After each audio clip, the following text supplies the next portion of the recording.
Convicted felon Donald Trump goes on right-wing media. They give him the most softball interviews possible, and he manages to screw those up. These are some of the most unhinged things. Then he goes and does these selfie videos where he's quite literally foaming at the mouth. And there is one answer that Donald Trump gave that was also deceptively edited that, let's just say, is very revealing. On the other hand, President Biden is in France. Specifically, he's in Normandy, marking the 80th anniversary of D-Day. Donald Trump, as a convicted felon, is banned from even traveling to France. President Biden gave a very powerful speech there, yet the corporate media and, of course, the right-wing propaganda media are running with deceptively edited milliseconds of President Biden sitting down and President Biden wearing Cole Haan shoes. I want to talk about this and how just broken corporate media is right there. Also, the MAGA Republicans in the Senate, joined by just all the other Republicans, basically blocked the Right to Contraception Act.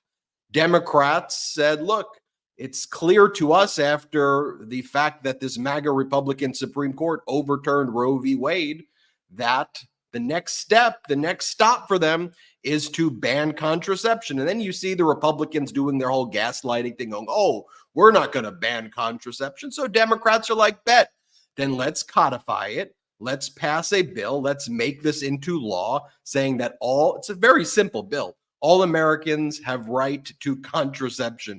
The Republicans blocked the bill from moving forward and then blamed the Democrats for politicizing the issue. We will break that down. Also breaking down, Steve Bannon, a Trump-appointed judge, federal judge Nichols, has finally revoked Steve Bannon's bond. Steve Bannon has been ordered to prison on July 1st after he lost his appeals. We will break that down and what you can expect with Steve Bannon in jail. The ultimate irony of it is that because Steve Bannon did the typical Trumpy thing, delay, and push things out as far as possible, now his 4-month sentence will start in July and it will end while the key election time period is still taking place. So he basically incarcerated himself during the key campaign period where he wants to do the most mischief. So that backfired. Big also, brain. You have federal judge Eileen Cannon doing things that, frankly, legal scholars, Trump talks about real legal scholars have never even heard of the things Judge Eileen Cannon is doing with these paperless orders. She's quite literally inviting non-parties, third parties who are not in the Mar-a-Lago document case to show up in her courtroom and make arguments that will last a day and a half. Like, that's just something that doesn't exist. She's also reshuffled all of the schedule so that the majority of hearings that will be taking place at the end of June relate to Donald Trump's, and I call them tinfoil legal arguments, because this is just like that, sovereign citizen type stuff that we hear about when people, get pulled over for a ticket and go, you can't arrest me, I'm a sovereign citizen. It's stuff like that Trump's basically arguing that special counsel Jack Smith was unlawfully appointed. The appropriations for Jack Smith are unlawful. It's a legal issue that should be dismissed immediately, yet Judge Cannon will be devoting an entire week for oral arguments, having random people show up and make oral arguments.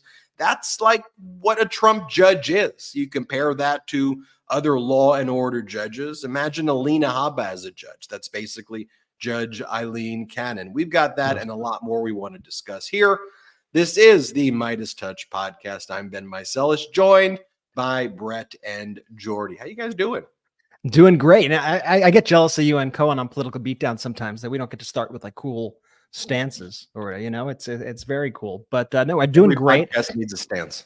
Every podcast needs a stand. We need a Midas stance. I think it's great to be here. It's great to be here with the Midas Mighty. It's great to be here on this 80th anniversary of D-Day. What a day to be commemorating, and just so incredible to see President Biden out there giving that speech, like a real patriotic American speech. And when Biden speaks like that, and we hear him and he's on the global stage like that, I think it really cuts through a lot of this noise. But boy, is there a lot of noise, and we are going to discuss a lot of the noise coming from these right-wing propaganda groups, coming from the media, who you want to be able to trust, and you see them pushing out this stuff.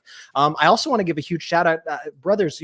Our cousin actually has a movie that just came out, and so I want to give a quick shout out to our cousin Lauren's movie. It's called Am I Okay? It's on the streaming service Max. Tig Notaro is one of the directors. Our cousin wrote it. Dakota Johnson's in it. Sean Hayes is in it. It's a great movie to watch, especially on Pride Month. It's a story of a woman navigating coming out later in life, and it's an incredible movie. Great reviews, great score on Rotten Tomatoes. So check out Am I Okay on Max. Just wanted to give that plug for the fam. Now, speaking of other fam, Jordy, what's new in your life, man? What's up? Shout out cousin Lauren. Ben, I love that t-shirt you're in today. If you're just an audio listener, look, we love that you're an audio listener, but you got to get over to YouTube. Hit that subscribe. We're on our way to 3 million. Just see Ben's fashion alone, right?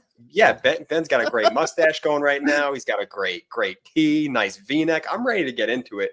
What I'm really excited is for the conversation when we start to turn it towards Bannon.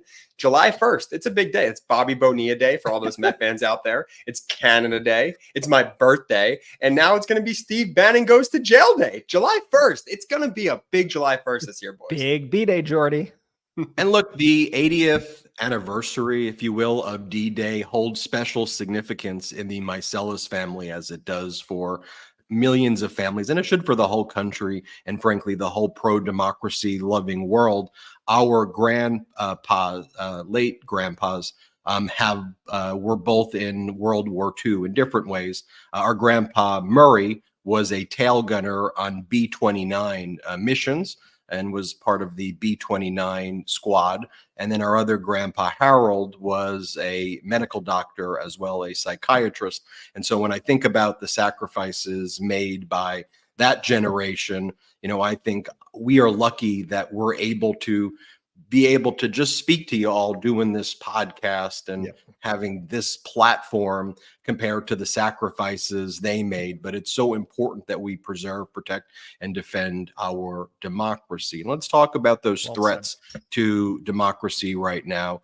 I want to share with you first some clips of Trump, and then I want to compare it with clips of Biden. So this was part of Donald Trump's propaganda tour post-conviction. And I want you all to listen to the absolute fear and panic that Trump has when he's asked a very specific question. Let's play it for you right now. Would you declassify the 9/11 files? Yeah. Would you declassify JFK files? Yeah. I did a lot of it. Would you declassify the Epstein files? Yeah, I would. All right. I guess I would. I think that less so because, you don't know. You don't want to affect people's lives if it's phony stuff in there, because there's a lot of phony stuff with that whole world. But I think I would. You don't hedge on a question about Epstein, okay? The answer is a very clear answer. If you want to declassify, he goes, But ask me. Can I play Trump in this bit, Ben? Ask me the question. Start with 9/11. You want to declassify the 9/11 files? Yes.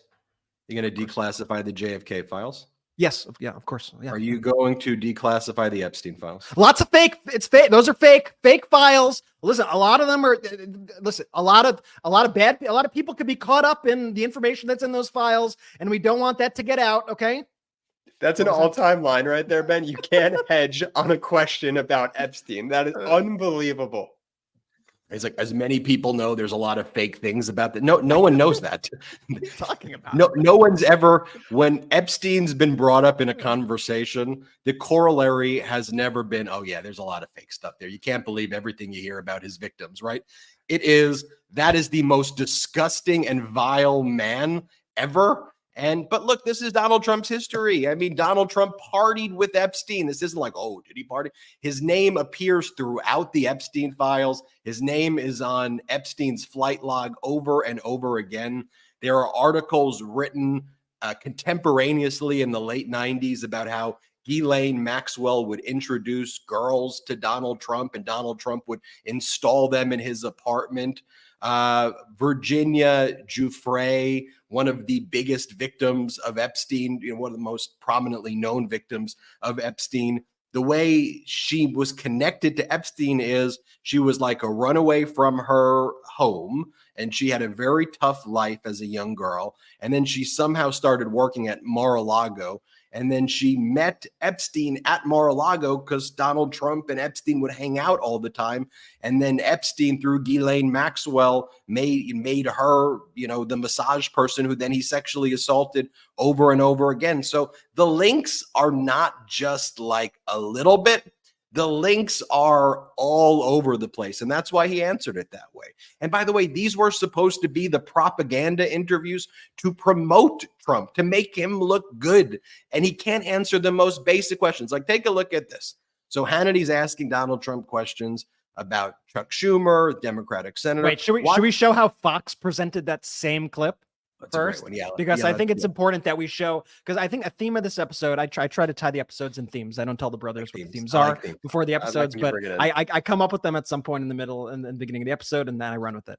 But I think the theme of this episode is going to be toxic propaganda and how propaganda works and how propaganda spreads, how propaganda is made. And this is one of the perfect examples of that. So you saw that full clip of Donald Trump answering the question about Jeffrey Epstein, where he, at first he says, yes, I would. He hedges. Yes, I would. Actually, less so that one, because a lot of people could be caught up in it. And, he goes on that whole rant. Well, here's how Fox edited that clip, and notice what they left out and how quickly they left his answer. Would you declassify the 9/11 files? Yeah. Would you declassify JFK files? Yeah. Would you? I did a lot of it. Would you declassify the Epstein files? Yeah, I would. Attorney General. And they're on to the next subject. I mean, it's the most blatant propaganda ever. And I was so surprised because, we watch all these things. We have researchers watch all these things. On the Fox broadcast of that clip, it was how you just saw it. They went straight to whatever the next question was right after Trump said those first two words of his answer. But the full footage is out there on the internet. And so I was going through the full footage yesterday, and I was like, how did I not pick up? None of our research, nobody picked up on this answer. This is a weird answer that he gave. And then I realized it's because they cut it out of the broadcast. And so right there, that's identifying right there propaganda, how it works, and how Fox works to protect Trump and to try to, smooth out his hard edges, which is a very generous way, I think, of putting it. But in that case, they are completely editing out Trump's entire fear and panic about his relationship with Jeffrey Epstein so that their viewers don't see it. It's funny, as one of our Twitter followers wrote in response to the clip, they said, it's so funny how the QAnon movement was like, there's a rich cabal of child predators out there. Let's put one of them in the White House and give the rest of them tax cuts. It's so true. That's like when you think about this movement that they have, all these conspiracy theories, I do believe that a lot of it is just a whole ruse to protect these people, many of them on the right, who are engaged in this horrific behavior or who have engaged in this horrific behavior. So what do? Like everything else, projection is confession, and they try to put it on their opponents. And that's what we see here. The whole movement, the whole MAGA thing, which now taken over the Republican Party, is purely built on projection. And I think the one thing that's been a surprising exercise, which is why we've created the MeidasTouch Network and changed career trajectories, you just assume that some of this projection is so obvious that the media would do their job as the fourth estate and call it out, and then they don't. But then it's so obvious that you're just like, what are you doing? Did you just see the answer? Do you see what it's not even being hidden. The way I've described it before, it's like a bad magician trying to do like a magic trick for 2-year-olds. It's like, do you see this in this hand? It's disappeared. And I'm like, it's right there. I see what you're doing. It's in your other hand. Like, you can't trick me. And then the media's response is, we don't know what hand it's in at all. And it's like, no, it's actually right there. They say it's in that hand. You say it's in this hand. They say it's in that hand. So it must be in the between the two hands. You're like, I don't think. There was the moment, and we'll talk about it a little later also, with Donald Trump's black outreach, where Trump's like gone to Chick-fil-A's. He's brought up convicted felons. He's brought up people who are charged with felonies, like a dozen attempted murders, a murder. Donald Trump's sold these like the ugliest fake gold sneakers in the world. And then you had Byron Donalds, a MAGA Republican, talk about how actually during Jim Crow, things were better for the black family. And the way the media reported it, if you go through all of these headlines, is like, Byron Donald speaks about nostalgia regarding Jim Crow, or like Democrats push back at the concept. It's either framing it the way Byron Donalds, the MAGA Republican, said it, or that it's a political issue and Democrats are pushing back at it. And now there's both sides to whether or not Jim Crow was or wasn't good for the black family, or was a good time in our history, when objectively it is one of the most shameful aspects of our history. Like, what are you talking about? We'll talk a little bit more about that in a bit. I want to show you this portion as well. This is from the Hannity Propaganda Fest, where Hannity was quite literally feeding Donald Trump the lines of what to say, not the other types of lines. Here's Sean Hannity talking about Democratic Senator Chuck Schumer, and here's what Donald Trump says. Here, play this clip. That they once had. You'll give it to them. Yeah, I'm good. But they don't have the backing. Even Schumer has become like a Palestinian. Chuck Schumer, Jewish, always strong for Israel. He's become like a Palestinian. And then as Donald Trump continues to rant and rave, by the way, do you notice there that he uses the word Palestinian as an insult, as though the name Palestinian itself is a pejorative word? So just to be very clear where he is on those issues, let's just listen to what he says there. And then he just starts ranting and raving like a total lunatic. Hannity's trying to feed him just what to say. The whole point of what Hannity wants him to say is just one line, that you don't really mean that you want to be the dictator for a day. That's all. That's the whole purpose of this. And then Fox wants to then show that look, he doesn't really mean he wants to be a dictator, and that Trump will stop the what Fox is labeling the politicization of the justice system, which is actually just holding Donald Trump accountable for his crimes. That was the 2 points of the interview that they prepped Trump before, but he couldn't figure that out, even though they told him that. So let me just show you this part. This is where Hannity's saying, hey, you need to stay focused. Stay focused for a second here, Donald. Let's focus on what we're trying to do here. Watch this. Let me go back to the foreign policy. I say a lot of things about it, but it's whatever I say about it, it's real bad. About that. But let me stay focused for just a second, if I may. I'm reminded of what Michael Cohen said on Political Beatdown when I asked him about why he thinks Donald Trump kept on falling asleep in court. Cohen said that during his 21 hours of testimony, he estimated that Donald Trump was asleep for 95% of it. And I asked Cohen, have you ever seen that behavior in him before when you knew him? And Cohen said no. So I said, what do you think that's about? Cohen says he's a literal baby. And so in Donald Trump's mind, he goes, I'm not here. I'm in Mar-a-Lago. I'm eating a Mar-a-Lago burger. You don't see me. And that's actually a great explanation for what Trump is, by just kind of cognitively checking out. There may be broader and deeper cognitive issues as well related to that, but I thought that what Cohen said was spot on. So here, Hannity's like, look, just listen. You've said you want to be a dictator. You don't really mean, like, when you said that to me, I interpret it as a joke. You're joking, right? And Donald Trump can't even answer the question the way Hannity's leading him to just answer, no, I don't want to be a dictator, because Trump wants to be a dictator. Watch this. You said, I would be dictator for the day and just to secure the border and drill for oil. I thought it was tongue-in-cheek. I was sitting there with you. However, my question is a very serious one. You know, people are claiming you want retribution. People are claiming you want what has happened to you done to Democrats. Would you do that ever? Look, what's happened to me has never happened in this country before. And it has to stop, because Wait a minute. I want to hear that again. It has to stop. Well, it does have to stop because we're not going to have a country. And if you're anymore. elected, what does that mean? Define that. Look, what I've gone through, nobody's ever gone through. I'm a very legitimate person. I built a great business. I have been under siege. Nobody's ever seen anything like this in this country. I'm legitimate. I'm a legitimate person. Is that something that actual legitimate people go around saying, honey, I'm legitimate. I'm a legitimate person. I built things. You're not even answering what the question is.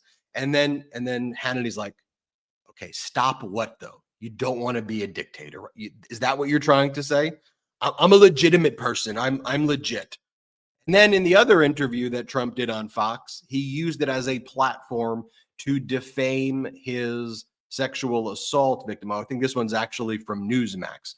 He did his right-wing tour that I want to show you. So he does Fox and Friends, Hannity, and Newsmax. And on Newsmax, he goes, you know what? I'm going to defame his sexual assault victim right now. Here, play this clip.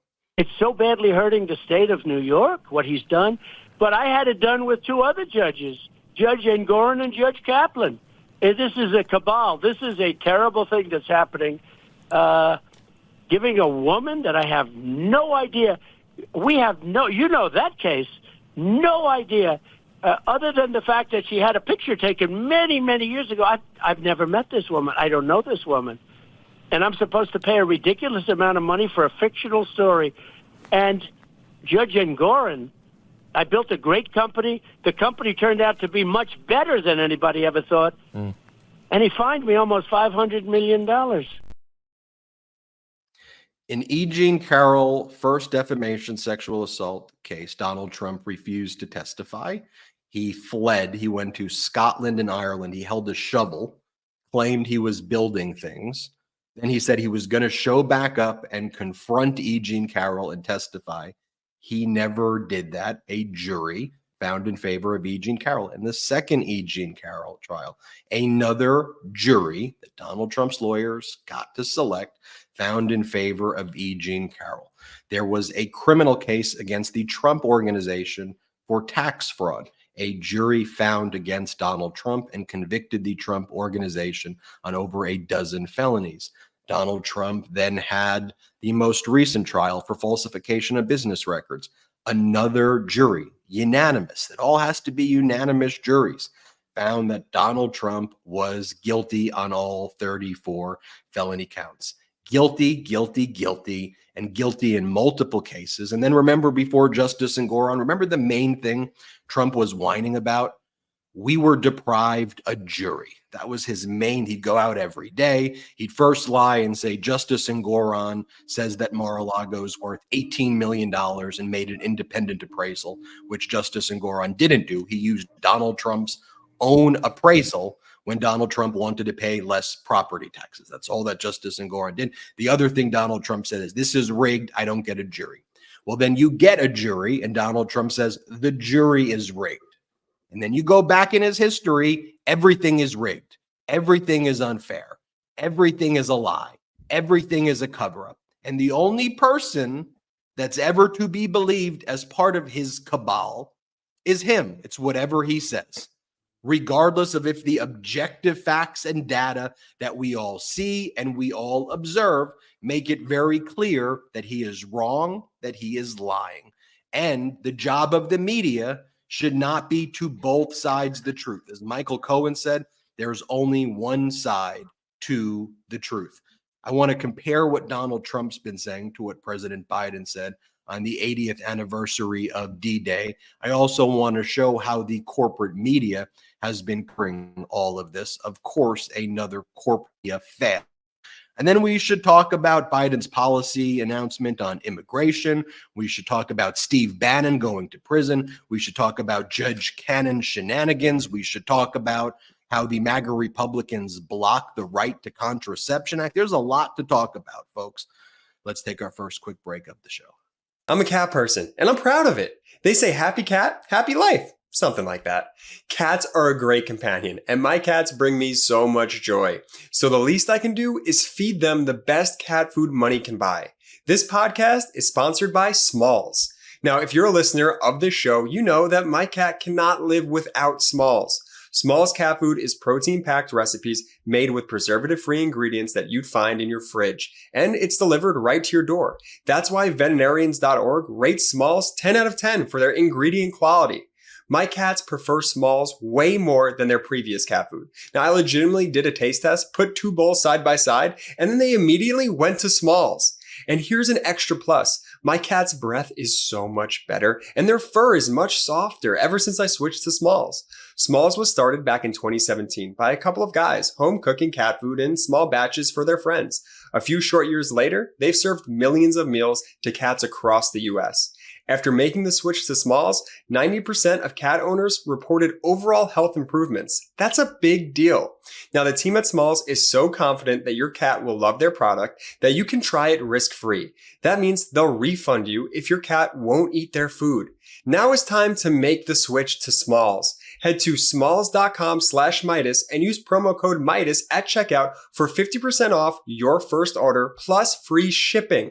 That's the best offer that you'll find, but you have to use my code Meidas for 50% off your first order. One last time, that's promo code Meidas for 50% off your first order plus free shipping. Sleep is the foundation of our mental and physical health. When you are sleeping well, you can perform at your best mentally and physically. Introducing Beam's Dream Powder, a science-backed healthy hot cocoa for sleep. If you know me, you know that Dream has been an absolute game changer for my sleep. I drink Beam's Dream Powder each night in order to get my optimal sleep, and I have to say, I would not be recommending this if it didn't actually help me. And today, my listeners get a special discount on Beam's Dream Powder, their science-backed healthy hot cocoa for sleep with no added sugar. Better sleep has never tasted better. Now available in delicious flavors like chocolate peanut butter, cinnamon cocoa, and sea salt caramel with only 15 calories and 0 grams of sugar. Other sleep aids could cause next day grogginess, but Dreams contains a powerful all-natural blend of reishi, magnesium, L-theanine, melatonin, and nano CBD to help you fall asleep, stay asleep, and wake up refreshed.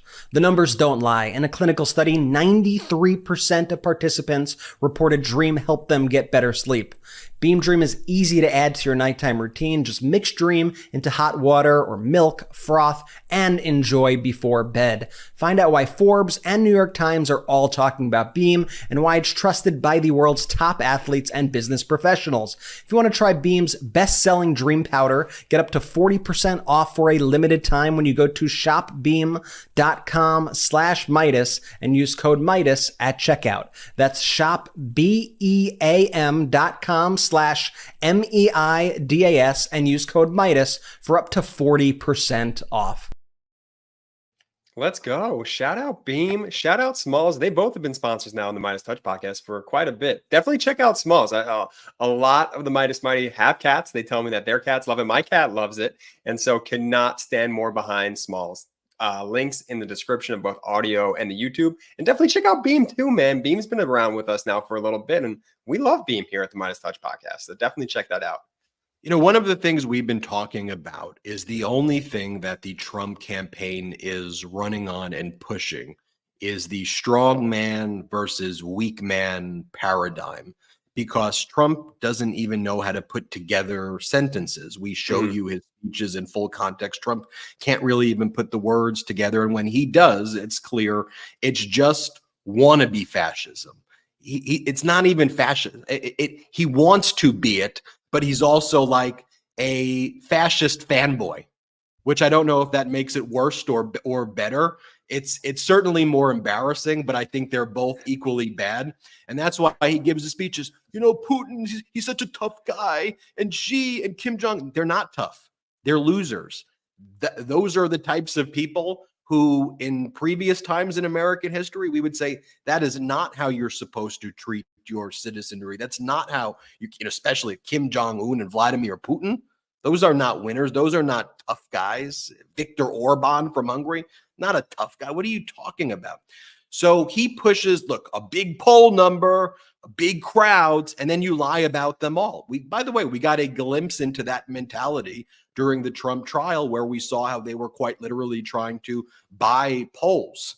and buy the algorithms to change polling in 2016. That's his big polls, big crowds, and then try to compare that to President Biden and say, well, look, President Biden's weak. And what they'll do is they'll take a full day of President Biden giving a powerful speech, and they will deceptively edit, quite literally, a millisecond of President Biden's otherwise speech. They'll deceptively edit it. They'll push that out to the media, and then you'll get headlines like on one of the first Google pages of Newsweek that says, Joe Biden move at D-Day speech goes viral. Awkward. And then the whole right-wing media pushes that, and they don't show the context of President Biden's speech. On the other hand, what the media does is they will edit out 99.9% of a Trump speech where he's clearly cognitively declined. He can't put together sentences. He says the strangest stuff. Hannibal Lecter, rather be electrocuted than eaten by sharks. The late, great Al Capone. I mean, it's just the craziest stuff that's not even tethered to what? Like, what is he saying? They edit all of that out. And then they write, we've almost called it like propaganda pro-fascist AI, because all of these stories look the same, especially the local media stories.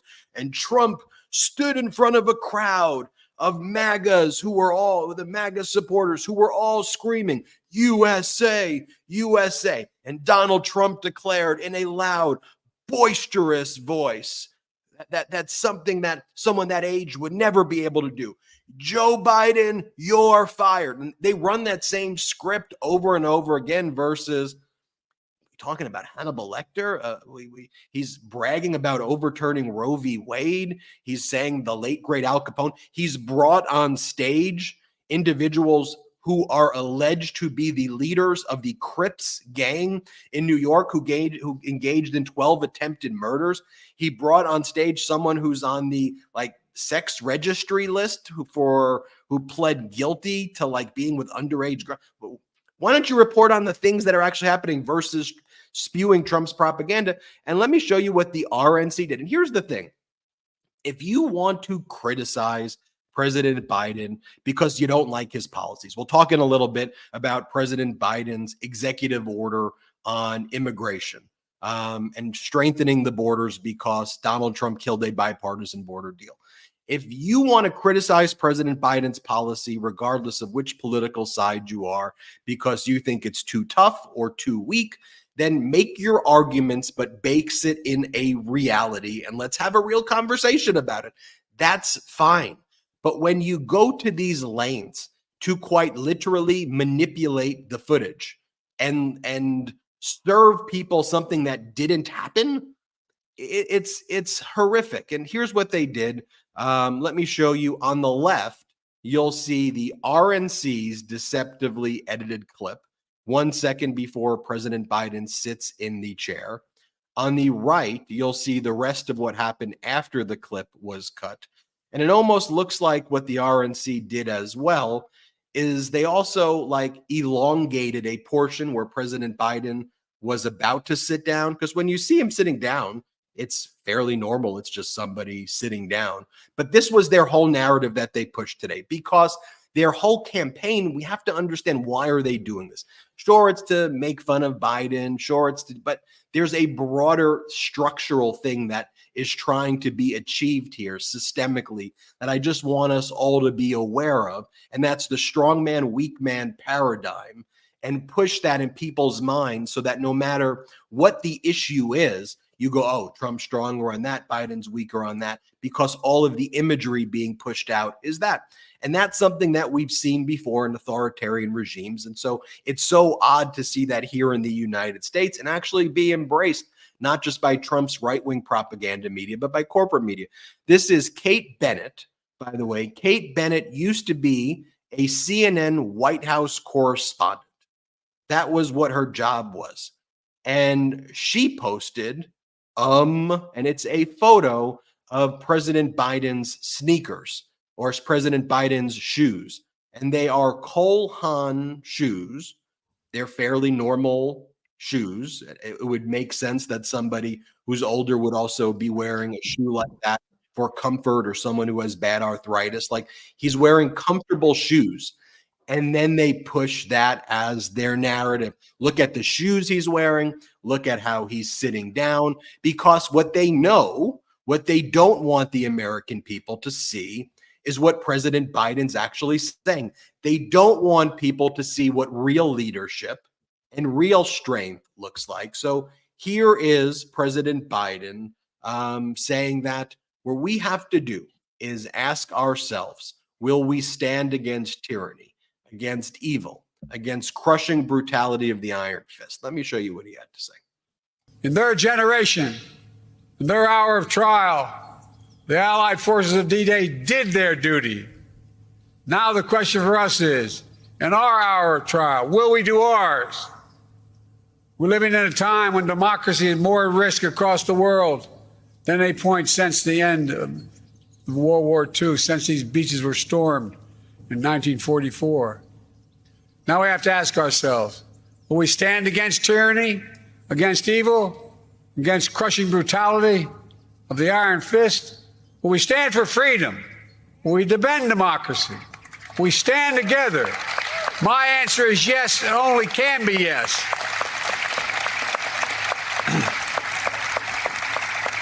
We're not far off from the time when the last living voices, those who fought and bled on D-Day, will no longer be with us. So we have a special obligation. We cannot let what happened here be lost in the silence of the years to come.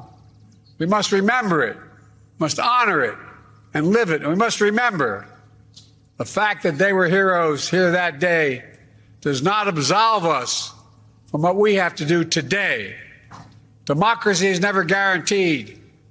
Every generation must preserve it, defend it, and fight for it. That's the test of the ages. In memory of those who fought here, died here, literally saved the world here. Let us be worthy of their sacrifice.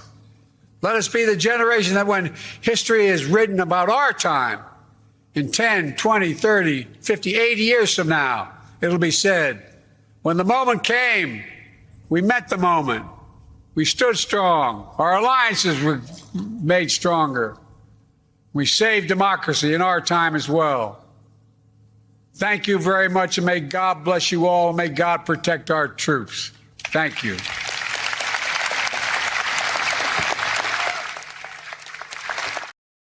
It's a powerful speech. I mean, a powerful speech. And that's what should be being played on corporate media. That should be what's played on news programs. And they should show that, what a real leader looks like. Objectively, that's what a real leader looks like. Yeah, that's what the Republicans don't want you to see. That's what a lot of people don't want you to see, because President Biden does look strong in those clips. President Biden is presenting a powerful message. And perhaps the most threatening thing to people like these modern day Republicans is President Biden is out there defending democracy. And that is the biggest threat to the Republican Party, because this is so much even bigger than America. This is even so much bigger than MAGA. But I think by now, what we have all seen is that there is this global network of autocrats that are all working in concert with one another in order to try to destroy democracy in the United States and across the world. I think all these things are intertwined. And President Biden even spoke about this. I'm not sure if any of you had a chance to read the Time magazine piece with President Biden when he was interviewed in that. But President Biden had some incredible answers to things, a lot of great insights. And I think one of the comments that resonated in me was he said something to the effect of, look, all the bad guys want Trump to win. All the bad guys want him to win. Think about it. All of the bad guys want Trump to win. Why do you think that is? And I think it's obvious why we think that is, because Donald Trump, Vladimir Putin, Viktor Orban, these are all people of the same ilk. These are all people who share the same goals. And you could expand that out even to all these other sort of oligarchs around the country, including in the United States, and Elon Musk type, right? Like these are all people who are part of these wealthy, kind of autocratic, oligarchical regimes that want to have all the power in the entire world. That's their goal. And that's what they're pushing every single day. That's what Ukraine is about. That's what the fight for democracy here is about. That's why you see, I've seen a lot of comments today with, normally as a country, as Americans, we would all celebrate the 80th anniversary of D-Day. We would celebrate our veterans. And that would be it, right? We would offer words of adoration for these heroes, right? The brave men and women in our armed forces who put their lives at risk. And what I saw today by so many of these commenters, when anybody on the so-called right would do a post about D-Day, they would say things like, the wrong people won the war, saying the Nazis should have won World War II. I've seen that comment so many times on apps like X, Twitter, which is just now a full-on right-wing propaganda echo chamber. But that's what they want. That's what Russia is pushing. That's what all these autocrats are pushing. So it's so much even bigger than the United States. And I think President Biden understands that he is defending democracy, not just here, but everywhere on the globe. And it's up to all of us to protect it, that this is more than one man. This is more than President Biden. This is about the American experiment. This is about what we have fought for, what our ancestors have fought for this country. President Biden also was at the same cemetery where Donald Trump refused to go, right? Where Donald Trump said that those who died in war serving our country are suckers and losers. And you know who confirmed that Donald Trump said that? Donald Trump's former chief of staff, a decorated military general, John Kelly, said that Donald Trump made those statements. And that Donald Trump also said he doesn't know who the good guys or the bad guys were in World War I, and that Donald Trump did not want to be photographed with disabled veterans because Trump said that would make him look weak and make him look bad.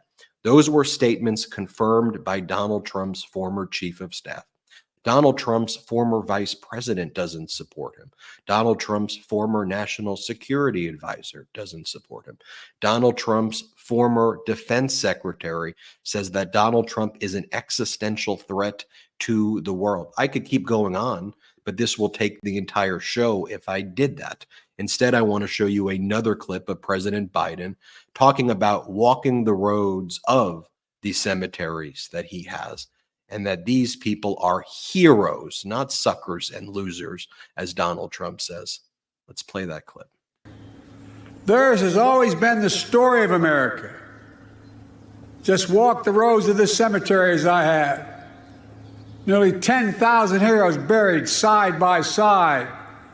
Officers and enlisted, immigrants and native-born, different races, different faiths, but all Americans. All served with honor when America and the world needed them most. Millions back home did their part as well. From coast to coast, Americans found countless ways to pitch in. They understood our democracy is only as strong as all of us make it together. The men who fought here became heroes, not because they were the strongest or toughest or fiercest, although they were, but because they were given an audacious mission, knowing, every one of them knew, the probability of dying was real. But they did it anyway. They knew, beyond any doubt, there are things that are worth fighting and dying for. Freedom is worth it. Democracy is worth it. America is worth it. The world is worth it. Then, now, and always. The war in Europe didn't end for another months. But here, the tide turned in our favor. Here, we proved the forces of liberty are stronger than the forces of conquest. Here, we proved that the ideals of our democracy are stronger than any army, combination of armies in the entire world. We proved something else here as well, the unbreakable unity of the Allies. So for all the media that covered Donald Trump's unhinged conferences before, after, and during trial, that go to Mar-a-Lago whenever Donald Trump gives a conference there, or Trump Tower, or follow Donald Trump's events, look, if you want to report on that stuff, report on it accurately about what's taking place, but then report on what President Biden is doing. Report on what just took place. That should be leading the coverage also and it should be the same amount of time, at least, should be devoted to calling Trump out, as we're doing also to showing you what President Biden is saying. And this is why when President Biden gives the State of the Union, when there's a debate, which Biden won 2 of the debates, and then Trump chickened out of the 3rd debate in 2020. And one of the debates Trump showed up to, Trump hid that he had COVID and tried to get Biden to contract COVID at that time. The American people are always like, whoa, what? Biden exceeds expectation. Whoa, what is that? And then Trump always does not exceed expectation and far lower than what the expected. He can't even put a word together. Like, this is hard. He's awful. What a horrible performance. Because when you actually get to see them side by side, you're able to make these observations. But then notice, right after the State of the Union or right after Trump's felony conviction, what usually happens? Some big right-wing source, in the most recent example, the Wall Street Journal, after the conviction, they have their hit piece ready to go. Their source is Kevin McCarthy, and then they go and say, we're just going to not trust your eyes. Here's what our source, Kevin McCarthy, and other right-wingers who are Trumpers say about President Biden's mental acuity. Here's what you should look at. So don't actually trust us. Don't actually trust your own eyes. Trust what we're saying. And we see that over and over again. By the way, it's why Donald Trump is not, I still believe, is not going to debate. We all know that Donald Trump recently, his lawyers, we reported here, filed to lift the gag order in the New York case after the criminal conviction. That's being opposed by the Manhattan District Attorney's Office. Donald Trump's sentencing is July 11th. The first debate, presidential debate, is set to take place June 27th. I have no doubt that what Trump's setting this all up for is to say, I'm gagged, I can't do the debate, it's unfair, and he's going to use the gag order as an excuse to try to not debate. And it's all unfair, it's all weaponized. The same way he did that to avoid testifying, and that he always does that to avoid testifying. He is a scared individual. He's not strong. He's weak. He's not a builder. He's a destroyer. He's not successful. Mostly all of the things he's touched are scams or went bankrupt. He's not standing on stage. He knows how bad he's going to look in that forum. So I just think that when you see Trump speak, when you see Biden speak, and you see the real context, not what's selectively edited, you know why Trump's the one who's actually afraid to debate. The same way when the media was trying to give the narratives that Cohen was not going to testify well. And then because they came up with the narrative, they had to try to find the 1 second of Cohen's testimony where maybe a point was scored by Donald Trump's lawyer that was not even a big point. And then they had to justify their false narrative versus actually just reporting on the truth, like what we all see. And so that's why I believe Trump has actually filed to lift the gag order. He wants it to be rejected so he can say it's all a big conspiracy, and so he could whine. I think it's also important that we show you those clips of Biden with Trump and then call out the propaganda. I want to take a quick ad break right now. When we get back, Brett, I want to hear your thoughts, though, about Biden's speech. I want to talk about a few other things, especially Republicans blocking the right to contraception act, Steve Bannon going to prison. Let's talk about that and more, but let's take our last quick ad break of the show. Hey everyone, I'm super excited to talk to you about HelloFresh, America's #1 meal kit. With HelloFresh, you get farm-fresh, pre-portioned ingredients and seasonal recipes delivered right to your doorstep. It makes home cooking easy, fun, and affordable. I've been using HelloFresh for a while now, and it's been a total game changer. I love how it saves me so much time. No more meal planning or grocery shopping. I just choose my meals, select a delivery date, and HelloFresh handles the rest. One of my favorite recipes is the Old Bay and shrimp and sausage from their Taste the Summer series. It's absolutely delicious and so easy to make. And let's talk about that convenience. HelloFresh has quick and easy recipes that are ready in just 20 minutes or less. Perfect for those busy summer days when when you want to spend more time outside enjoying the sunshine rather than being stuck in the kitchen. Plus, with HelloFresh, you're getting the freshest seasonal produce picked at peak ripeness and delivered straight from the farm to your door in less than a week. It's a fantastic way to savor the taste of summer. So what are you waiting for? Go to HelloFresh.com/MeidasApps for free appetizers for life. You heard that right. One appetizer item per box while your subscription is active. That's free appetizers for life. Appetizers are my favorite. They're the best at HelloFresh.com/MeidasApps. HelloFresh.com/MEIDASAPPS. Remember, HelloFresh is America's #1 meal kit, and you're going to love it. AI might be the most important computer technology ever. It's storming every industry, and literally billions of dollars are being invested. So buckle up, folks. The problem is that AI needs a lot of speed and processing power naturally. So how do you compete without the costs spiraling out of control? Good question. It's time to upgrade to the next generation of the cloud, Oracle Cloud Infrastructure, or OCI. OCI is a single platform for your infrastructure, database, application development, and AI needs. OCI has 4 to 8 times the bandwidth of other clouds, offers one consistent price instead of variable regional pricing, and of course, nobody does data better than Oracle. So now you can train your AI models at twice the speed and less than half the cost of other clouds. If you want to do more and spend less, like Uber 8x8 and Databricks Mosaic, take a free test drive of OCI at oracle.com/Meidas. Go to oracle.com/MEIDAS. That's oracle.com/Meidas. Go to oracle.com/Meidas and tell them the MeidasTouch brothers say hello. Hello.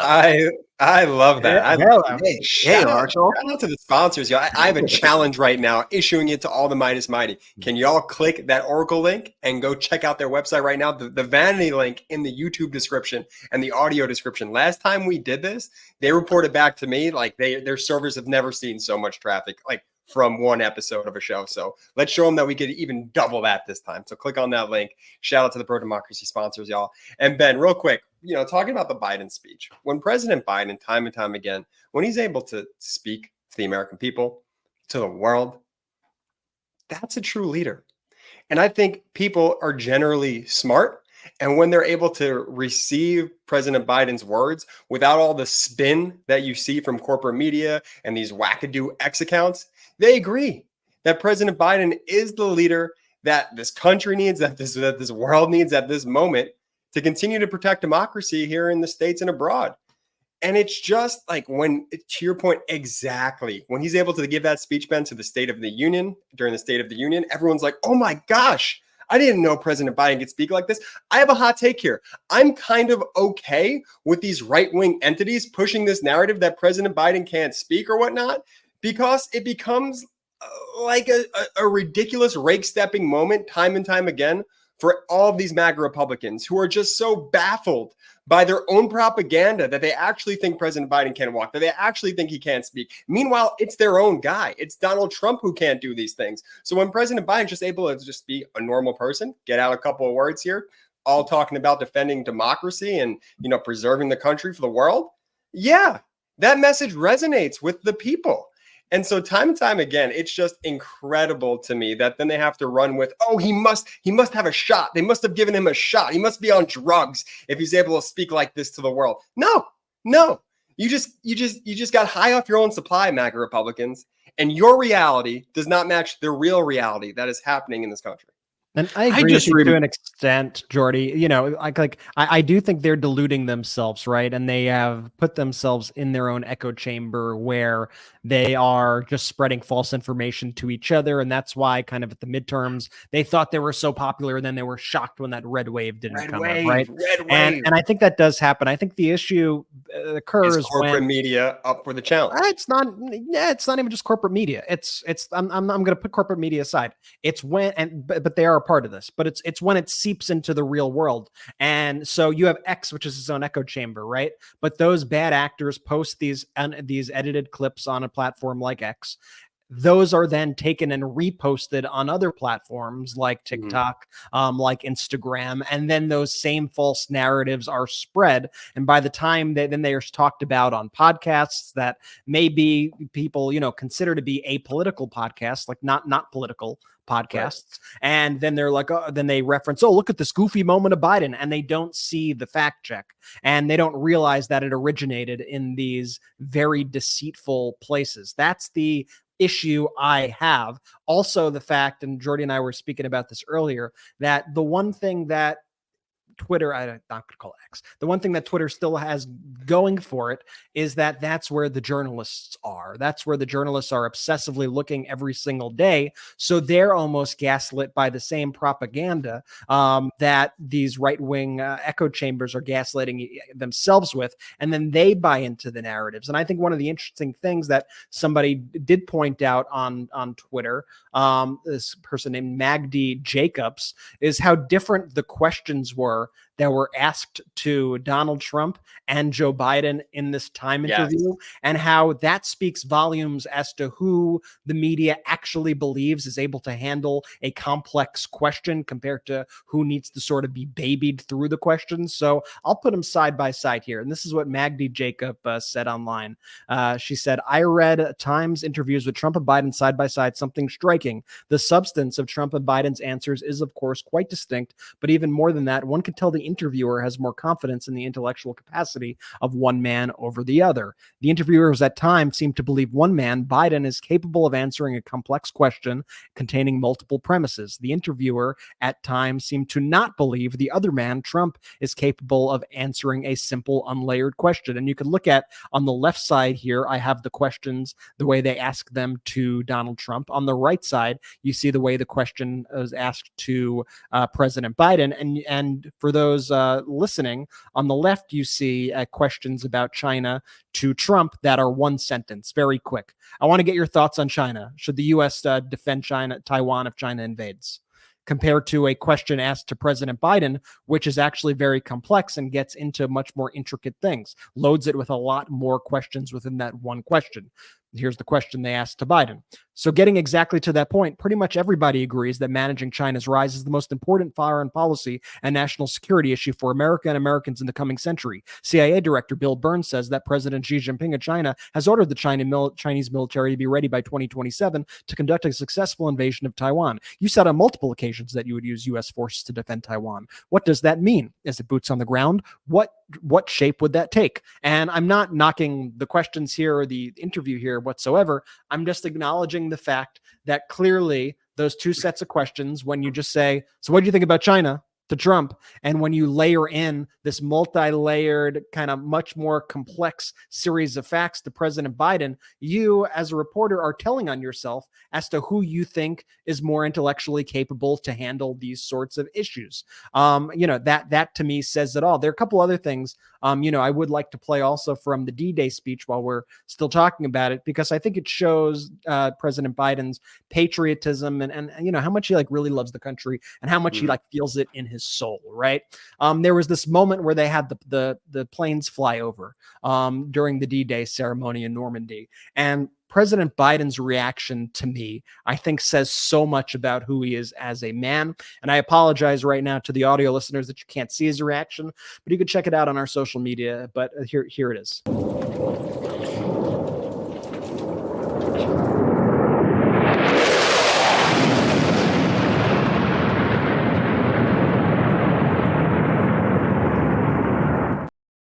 You could tell President Biden feels that in his bones, right? A passion for this country. And I've never seen that of somebody like Donald Trump. I really don't believe he feels that way about the country. I think he hates the values that our troops fought for in World War II. I legitimately do. There was this beautiful moment. Of course, the Republicans were also lying. President Biden left and never said anything to the troops. He met with a lot of the troops, all of them, when he was there.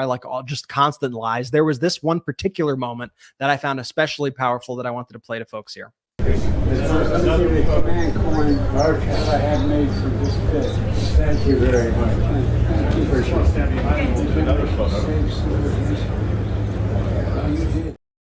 President Biden told the man, your generation saved civilization, man. You really did, and gave him a commemorative, a command coin from the U.S. government. These little powerful moments, these candid moments caught on camera, I think really do say a lot about the individuals. Speaking of, pro-democracy individuals and this global fight for autocracy and people who MAGA are very against, I wanted to play this clip of President Zelensky from Ukraine, also meeting with a World War II veteran, and this conversation, which I found just so incredibly heartwarming. The Prime Minister is busy fighting right now. Thank you very much. Oh, you're the savior of the people. No, Tears you in my eyes. saved you. Not a picture. Yeah, you want a picture? Not a picture. My hero. No, you are our hero. You're my hero. Only one of you.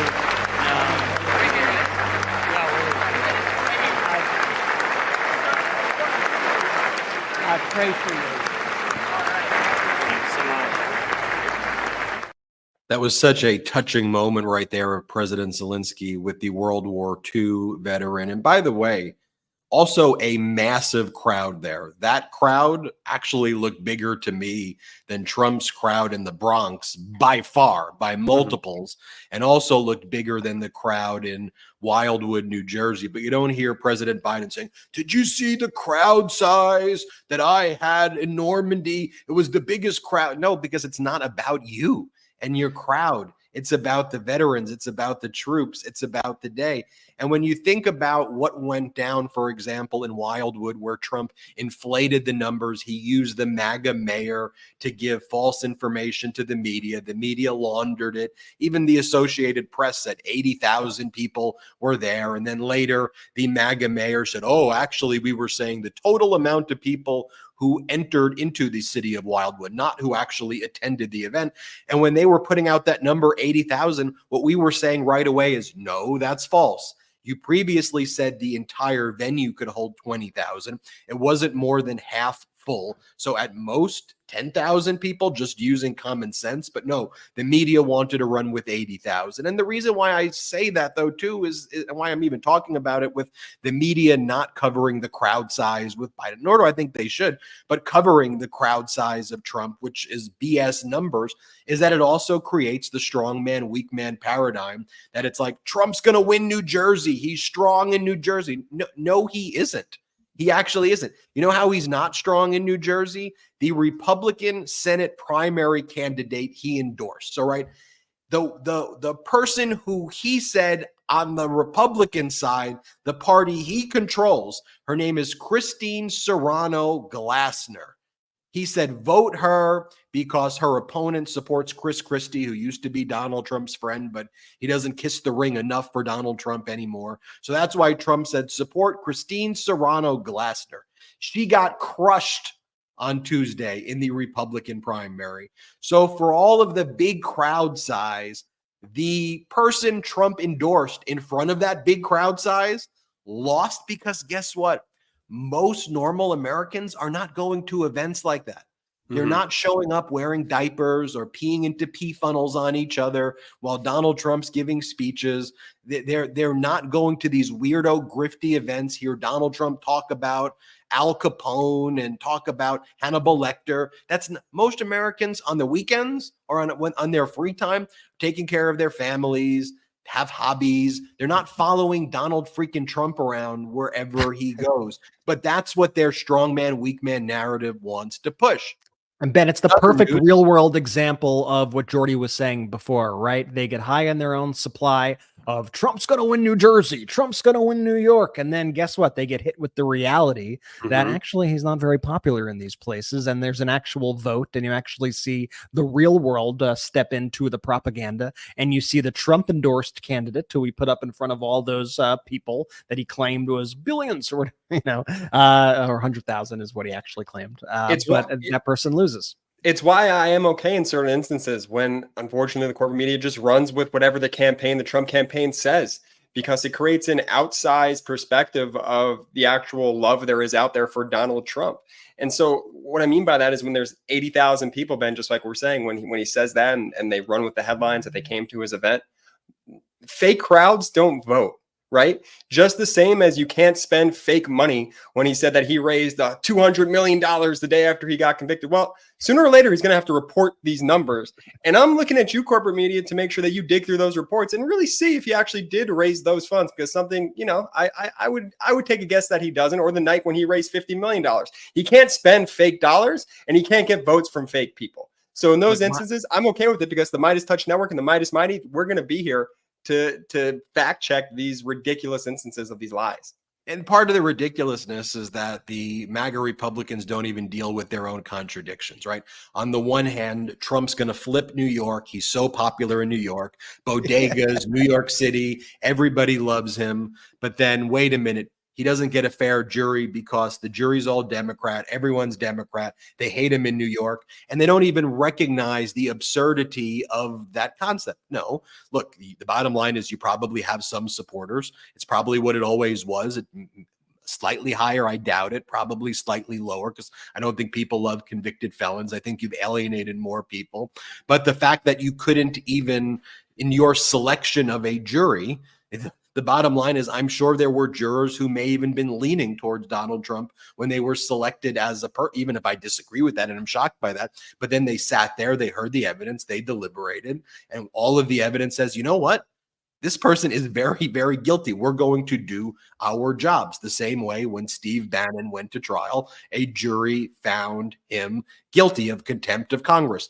And Steve Bannon's been trying to delay his sentencing, or he was sentenced. Him's actually going to prison. He was sentenced a while ago to 4 months. He's appealed it. He's done every Trumpian delay tactic. But now it's finally happened, where a judge appointed by Donald Trump, federal Judge Nichols, says, no, I'm revoking your bond now. You've lost your appeals. July 1st is when you are going to prison. We will see you in prison on July 1st. And now those 4 months mean that during the key campaign time, when Bannon wants to work the most possible mischief, he's not going to be there. It just shows you there's not forethought. Everything they do big brain Bannon tends to backfire like this. And I do want to show you this clip right here, or play you this clip right here. We talked about in the last MeidasTouch podcast how I think it's pronounced Epoch Times, or some people corrected my epic pronunciation. So I'll say Epoch Times. This was a cult from China that was masquerading as a right-wing media platform that would push out all the MAGA content.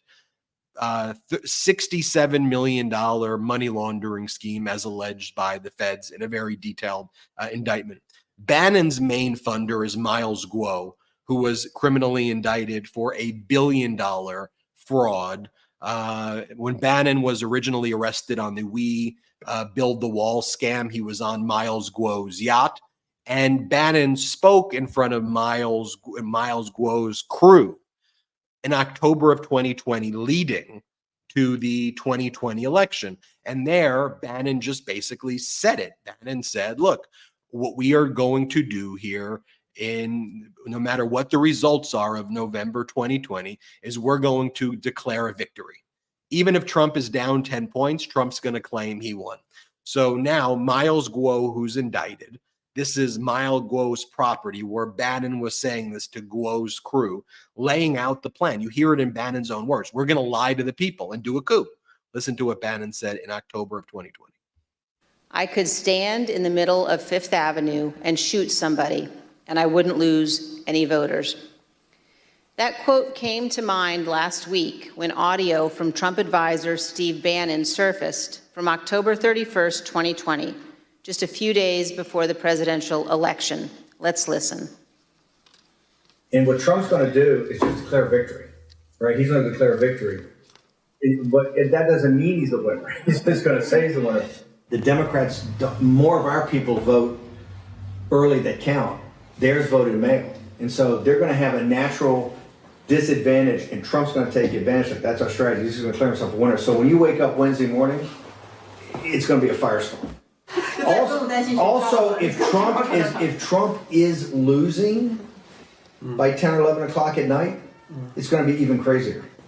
No, because he's going to sit right there and say they stole it. If Biden's winning, Trump is going to do some crazy shit. And of course, He says it in his own words there, what their plan was. That's why he didn't want to testify before the January 6th committee, because they were going to ask him questions like that, and it probably would have led to incrimination. He could have invoked his fifth. He didn't do that, and now he's just a MAGA whiner. Speaking about a MAGA whiner on the judiciary, just different iterations of it. You have federal judge Eileen Cannon. As I've always said, her incompetence is matched by her corruption, or I would say now her corruption far exceeds the incompetence, but she knows she wants to delay this, which she has. She knows she wants to help Donald Trump, which she did. As a federal judge, she has almost unfettered discretion when it comes to scheduling. That's why she issues paperless orders, because they're not appealable. There has to be a final order, and she hasn't really issued any final orders that are with prejudice. And you can say, well, why isn't Jack Smith go to the 11th Circuit? Because our system, unfortunately, is based on norms and practices that prevent that from happening. Jack Smith can't go to the 11th Circuit until there's a final order. If he does, he will lose, and it will be used against the case, and Jack Smith will never be able to go to the 11th Circuit again. That's why Cannon never makes an order with prejudice. She never makes a final order. And you can say, look, she's getting the better of Jack Smith, but that's like saying an umpire gets the better of the batter. At the end of the day, the batter doesn't call their strikes or balls, the umpire does. And so here, our system with lifetime appointments of federal judges allows judges to engage in this behavior. This is not the way the system's supposed to work, but what Judge Eileen Cannon is now doing is she's now invited several non-parties to participate in oral argument during a hearing set to take place later this month on Trump's motion to dismiss the classified document case based on the unlawful appointment and unlawful appropriations of special counsel Jack Smith. This shouldn't require a hearing at all, yet alone inviting random people into the courtroom who aren't parties to make oral argument. That's beyond strange and bizarre. That's what Judge Cannon's doing. She's also made numerous scheduling changes where she's going to have this be argued on June 21st, June 24th, June 24th, June 25th, over and over again, where she's going to entertain this ridiculousness over and over again. There's no precedent at all for what she's doing. She's quite literally making this stuff up. Once there's a final order, Jack Smith will go to the 11th Circuit, and she knows that she will be overturned and reversed and likely removed. Jack Smith, though, is saying, look, if I go prematurely, I'm going to lose, and then it's going to actually stop me from getting her removed when she finally makes the final order. And so there's really nothing he can do there. I'd love to say there's something he can do. Next, I want to quickly talk about, though, the Georgia Court of Appeals. They've blocked, or they've permanently stayed, the Trump criminal trial until they rule on the disqualification motion regarding Fani Willis, which the judge rejected, which Judge Scott McAfee rejected. So if you want to see what actual lawfare is, the way our system's supposed to work is there's a speedy trial, you go in front of a jury, the jury deliberates, the jury makes a decision. On the other hand, you've got Republicans, MAGA Republicans, Trump appointees blocking the system from actually working so that a jury of Trump's peers can actually hear the cases. That's what's taking place there. I do want to touch upon two other issues quickly, but importantly, how the MAGA Republicans block the Right to Contraception Act that was introduced by Democrats. The Republicans have blocked it from getting to the next phase. The Republicans want to gaslight us all and say, oh, we're not trying to ban contraception. So Democrats said, okay, well, then show us that. Let's pass a law. Here's the bill. Let's turn it into a law that says that all Americans, and especially women, have the right to contraception. MAGA Republicans said, no, we're not voting against that. We're not voting for that. They vote against that. Also, I want to mention President Biden issued an executive order on immigration. The order will go into effect when the number of border encounters between ports of entry hits 2,500 per day. According to senior administration officials, President Biden said, look, I wanted to do this on a bipartisan basis. We let the Republican James Lankford from Oklahoma negotiate this. And he's the most conservative on the issue of immigration. He led it. This was a bill he wanted to pass, but then Donald Trump said, kill it so that there could be harm caused to the American people, and then utilize the media disinformation to confuse the issues and then blame Biden rather than actually passing legislation. So look, I know we've talked about a lot here on this episode and packed a lot into an hour and 15 minutes or so. And I'm sure we could probably have this go on for hours and hours and hours. That's what the hot takes are for. But I do want to give a shout out to our pro-democracy sponsors. The discount codes are in the description below.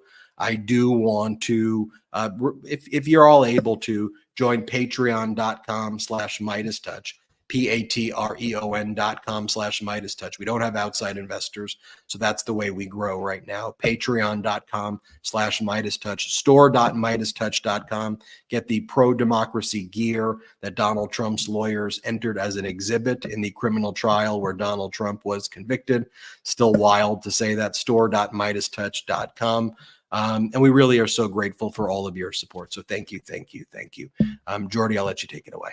Shout out to the Midas Mighty! The Midas Mighty standing strong against the fascists. We sing our song. We will get it right whenever.